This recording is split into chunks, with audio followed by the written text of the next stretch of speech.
وسهلا بكم مشاهدينا الأعزاء على قناة الأزرق سبورت. سنتكلم في هذا الفيديو إليكم موعد وتوقيت مباراة المنتخب السوري للشباب القادمة والتي تجمع ضد منتخب فيتنام، وذلك تابعا لمزيد من التفاصيل والتحليلات حول هذا اللقاء المهم. ولكن فضلا وليس أمرا، اشتركوا في القناة وفعلوا جرس الإشعارات ليصلكم كل ما يخص المنتخب السوري. مواجهة قوية تجمع المنتخب السوري للشباب ضد منتخب فيتنام، وذلك ضمن الجولة الرابعة تصفيات كأس آسيا للشباب 2024.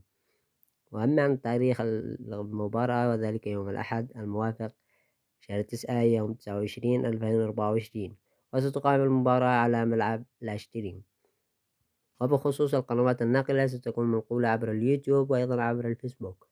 وأما عن وقت المباراة وذلك في تمام الساعة 3 عصرا بتوقيت دمشق وبتوقيت مكة المكرمة. وصلنا إلى نهاية الفيديو، والسلام عليكم ورحمة الله وبركاته، وشاركونا توقعاتكم للمباراة في خانات التعليقات.